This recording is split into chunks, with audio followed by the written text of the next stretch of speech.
हम इस वक्त हरियाणा में हैं, कैथल ज़िले में एक गांव में मौजूद हैं। मानस गांव है और हरियाणा में की जो एक तस्वीर आपके मन में आती है वो आती है हुक्का और हुक्का पीते ताऊ की।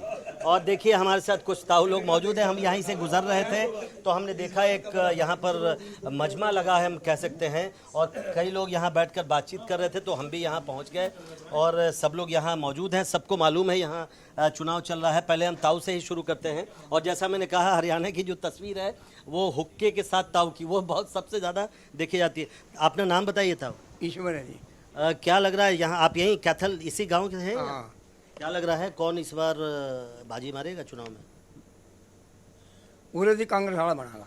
अच्छा, हाँ कांग्रेस वाला जो है। मतलब ये सुरजेवाला जी के बेटे? हाँ ये बढ़ेंगे, हाँ। ये बढ़ेंगे, सुरजेवाला बनेगा। अच्छा, वो जीत जाएंगे यहाँ से? हाँ जीतता का जमा सही। पिछली बार तो उनके पिताजी और चलो रणदीप जी- आगे पिछली बार कुछ और शाह बन गया था। अच्छा, ई भी नहीं, किसी ने इस सरकार ने कामों को नहीं कराया कुछ भी। इस पूरा को करे नहीं जमे भी। कत्तर जमा साहब तंग हो गया, सारा कत्तर तंग है। अच्छा। हाँ ये और भी देखिए, आप बताइए अपना नाम बता दें। मियाँ सिंह। आपको क्या लग रहा है जो ताऊ कह रहे हैं वही है? बात तेरे वाक्य में उसने कुछ नहीं कराया। किसने? लीलाराम जी ने? सीताराम ने अच्छा। साहब बिल्कुल गुंडागिर्दी, लड़ाई दंगे, और इसने जो चमकाया कैसड़ रणदीप ने, अरे भी पूरे वोटा पूरी मोहम्मद जीतेगा बिल्कुल। तो यहाँ तो कांग्रेस की ही बात हो रही है। मैं और हमारे साथ मौजूद हैं, इधर आइए रोहित में ये बताइए जो आपको भी लग रहा है कि यहाँ आदित्य सुरजेवाला ही जीतेंगे? सुरजेवाला जीतेंगे जी। पिछली बार क्यों हार गए थे, क्यों लगता है? पिछली बार आपने आदित्य सुरजेवाला नहीं थे, रणदीप सुरजेवाला थे जी। हम दूसरी पार्टी में जा रहे थे, सब कांग्रेस में ली। अच्छा, पहले पार्टी छोड़कर कांग्रेस में ली, सब पार्टी सारी जाति आएगी पार्टी में, इस बार सारी जाति आएंगी? सारी जाति आएगी। कोई इधर उधर, क्योंकि कई बार होता है जाट अलग देता है, जो जाट से जाट सब एक हो गए, इस बार सब एक हो गए। सब एक हो गए।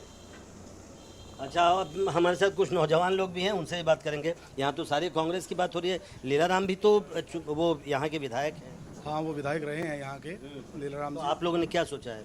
नहीं सोचा, एक्चुअली क्या है ना, उनके कार्यकाल में काम ही नहीं हुआ कोई जी। किसी भी तरीके का। कोई विधायक जी के, लीलाराम जी के उसमें नेतृत्व में काम नहीं हुआ बिल्कुल भी। तो रणदीप जी पहले थे यहाँ, चलो बीच में नहीं थे, कोई परिस्थितियाँ स्थितियाँ बनी, कैथल को चमकाया उन्होंने, खूब विकास किया कैथल का रणदीप जी ने। तो बीजेपी आपको लगता है, मतलब कई जगह तो मैं देख रहा था उनके भी बैनर पोस्टर सब लगे हुए हैं। बीजेपी का भी देखो आने वाला जो पीछे जो कार्यकाल रहा है बीजेपी का, मोदी जी ने बहुत अच्छे राष्ट्रीय मार्ग करवाए हैं, बहुत अच्छे अच्छे काम हुए हैं। और आने वाला देखो ये नहीं कह सकते कि एक तरफा माहौल है, मतलब कुछ भी हो सकता है। ऐसा तो नहीं कि सेंटर में मोदी जी, यहाँ बदलाव?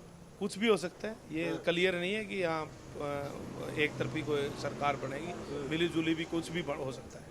यहाँ के मुद्दे क्या है? यहाँ खेती किसानी से भी जुड़े हुए लोग, आप खेती किसानी करते हैं, यहाँ के मुद्दे क्या हैं? ये जो बार बार कहा जाता है कि किसानों को एमएसपी नहीं मिलता है जी, तो ये क्या हकीकत है? यहाँ पे सब में बड़ा मुद्दा बेरोजगारी। आप देखोगे हरियाणा में से मेरे ख्याल से लाखों आदमी विदेश में चले गए हैं और वो गलत तरीके से गए हैं। कोई उनका आने का कोई रास्ता नहीं है। वो डोंकी के जंगलों के रास्ते हुए, कभी टर्की से होते हुए पुनामा के जंगल पार करके, उनके पास कोई कागज नहीं है और वो 2 नंबर में काम करते हैं। कई बार उनको पैसे भी नहीं मिलता और कईयों को तो आज तक ये भी नहीं पता वो जिंदे हैं चले गए। तो एक तो यहाँ सब में बड़ा मुद्दा बेरोजगारी का है। दूसरा, किसानों ने उधर 1 साल पूरा संघर्ष करा, 750 किसान शहीद हो गए। और किसानों का मुद्दा सब में बड़ा मुद्दा है इस बार इलेक्शनों में। सर किसान से अपना एक मूल्य ही मांग रहे हैं। जब आप किसी भी दुकान पे जाओगे, आपको दाल चीनी का सबका रेट डिसाइड है, तो एमएसपी से सर किसान एमएसपी मांग रहे तो क्यों नहीं मिल रहा? एमएसपी का हकदार है वहाँ पे। और जो ये सरकार ने, और सब में बड़ा बीजेपी का, मेरे को सब में जो चीज़ हमारा 36 समाज का जो भाईचारा था बड़ा खराब कर दिया उन्होंने। 36 भाईचारा का समाज बिगाड़ दिया हमारा। तो मैं और भी कई वॉइसेस हैं यहाँ पे, आवाज़ में बात करूँगा इनसे। आप अपना नाम बताइए।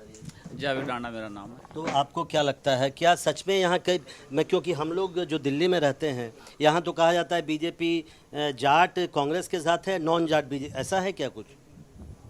देख लिया, अगर अब की बार हम कैथल की बात करें, हाँ कैथल की बात जी, क्योंकि मेरा हल्का कैथल है, जी, जी, कैथल की जी, बात जी, करें, बात की तो हरियाणा की। अब की बार जो हल्के का जो मूड है जो वोटर का मोड है वो विकास को वोट है।